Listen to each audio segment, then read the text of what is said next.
everyone, good morning and welcome to my vlog. So आज मैले धेरै टाइम पछि बनाएको छु अनि हामी चाहिँ आज सानो फ्यामिली पिकनिक जस्तै गरेर आएको छौं हाम्रो कालीपारे क्लक. सो यो हाम्रो चाहिने पिकनिक स्पोट रहेको छ.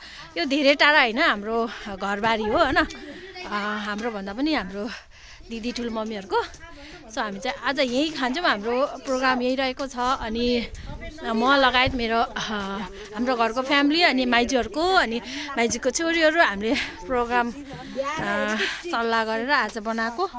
सो आजको मौसम चाहिँ यति चिसो छ अनि प्लस शीत पनि झरेको छ हैन. अनि अब हाम्रो पिकनिकमा के हुन्छ कसो हुन्छ हेर्दै जानु होला. हामी तपाईलाई देखाउँदै गर्छौं. Let's see. फाइनली हाम्रो चाहिँ नि यहाँ खानाहरू पाक्दैछ. यो चाहिँ नि हाम्रो चिया अनि हाम्रो चिया पकाउँदै हुन्छ मेरो ठुलो भाउजूले. अनि त्यहाँ के हुँदैछ भन्दा ठुलो भाउजू मेरो. अनि यहाँ चाहिँ नि के हो दिदी, यहाँ चाहिँ नि मेरो मामाको छोरी माइली छोरी. के को लागि हो यो? अचारको लागि. यो चाहिँ नि अचारको लागि आलु बोइल हुँदैछ. यो चाहिँ नि मेरो मामाको कान्छी छोरी. हेलो. अनि हाम्रो दिदीले के को लागि रेडी गर्दै हुनुहुन्छ? मैले सेलरोटी पकाउनलाई आगो फुक्दैछु. Wow nice. अब हाम्रो यहाँ जाँदैछ के हुँदैछ खै. Excuse me. यहाँ हाम्रो माइजू हुनुहुन्छ. हेलो माइजू. माइजू चाहिँ सेलरोटीको लागि पिठो रेडी गर्दै हुनुहुन्छ. अनि हाम्रो बहिनीहरू एउटा भदैनी अर्को भदैनी यसो हेलो भनिदिने हो कि त्यो चाहिँ लास्ट शर्माउँछ क्या है गाइस. केही छैन होइन, जिन्दगी भनेको मोरेर लानु के छ र, केही दिनको सम्झना मात्रै हो. त्यही भएर हामीले ल जाडोमा यसो मिलेर गरौँ न त, केही खाऊँ भनेर हामीले चाहिँ प्लानिङ बनाएको.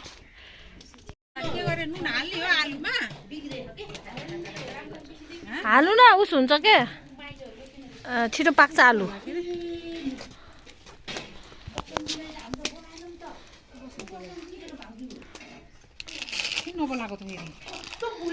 आउँछु भन्थेँ नि.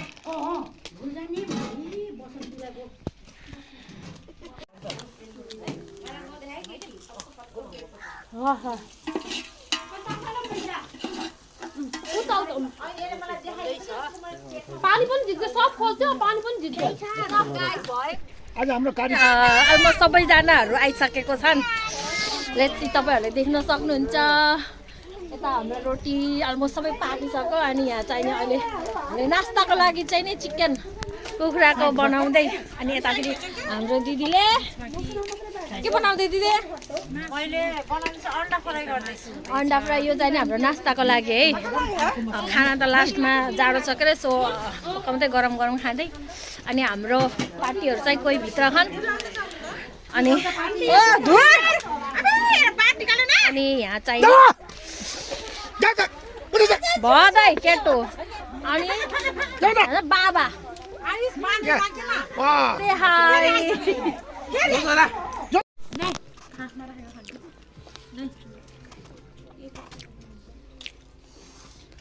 ल हाम्रो खाना पनि सुरु भइसकेको छ. अब हामी खाँदै खाऊँ.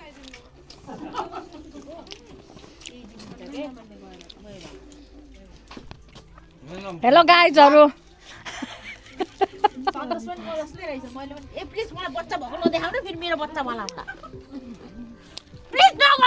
मेरो होइन भन त.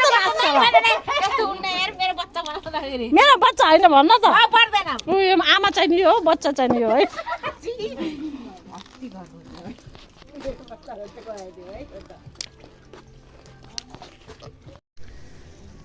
हामी अघि नास्ता खाएर भ्यायौँ होइन. अब चाहिँ नि हामीले खाना खाने भनेर बल्ल खाना बनाउन लागेको. अनि हामी यहाँ चाहिँ नि हामीले बोकाको मासु लिएर आएको थियौँ. सो हामी बोकाको मासु बनाउँछौँ यहाँ. के गरे सबै प्रेसरवाला भएको हुनाले हामीले चाहिँ नि बेटर खसीभन्दा बोका हुन्छ भनेर हामीले बोकाको मासु लिएर आएको छौँ. सो हामी त्यही पकाउँदैछौँ. बेसी चाहिँ नि हाम्रो दिदी हुनुहुन्छ. हामी आफै पकाउने आफै खाने. अनि उहाँ चाहिँ नि जाडो छ नि त, सो अहिले हामी चाहिँ नि दुध लिएर हल्का चिया खाइदिइहालौँ भनेर. अनि उता फेरि माइजूले चिया बनाउनको लागि आगो बाल्दै हुनुहुन्छ उता चिया खाने अनि त्यसपछि भात पाक्नै छ दिनको कति भइसक्यो 4 बज्न लागिसकेछ सो हामी चाहिँ नि हाम्रो भात पाक्नै छ अनि अहिले हामी पहिला मासु बनाउँछौँ अनि त्यसको बादमा भात बनाएर अनि बल्ल हामीले खाना खान्छौँ अनि हाम्रो दिदीले चाहिँ मासु कसरी बनाउनुहुन्छ म देखाउँछु है त हाम्रो यो मासु कति किलो गरे दिदी 7 किलो मासु 25 जनालाई 7 किलो मासु wow nice look at this बोकाको मासु गाइस बोका खाने हो बोका फाइनली हाम्रो खाना पाकिसक्यो होइन अनि हामी चाहिँ नि अब खाना खान रेडी भएको अनि यो चाहिँ नि हाम्रो खाना खान लागेको अब यहाँ हामीले सर्र मासुको भाग लगाउन लागेको छौँ अनि त्यसपछि झोल हामीले यहाँ राखेको छौँ झोल र चोक्का छुट्टाएको के किनभने सबैलाई एक नाचले भाग पुगोस् भनेर अनि यहाँ चाहिँ नि हाम्रो भात रेडी छ अनि हाम्रो यहाँ मासु भाग बाँड्दै हुनुहुन्छ होइन अनि मासु भाग लगाएपछि बराबर भाग लगाएपछि अनि पछि झोल खानेले झोल थपेर भातसँग खाने अनि हाम्रो यहाँ चाहिँ मामा र दाइ बस्नु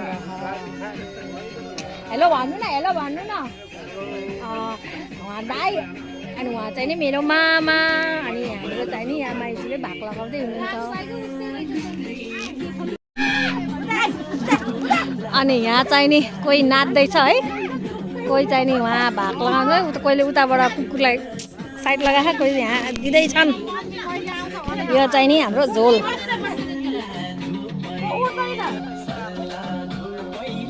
हाम्रो मम चाहिँ नि ढोकामा बिहान 6 बज्न लागिसकेको छ अब हामी खाना खान्छौँ अनि एकछिन उफ्रिन्छौँ अनि घरतिर जान्छौँ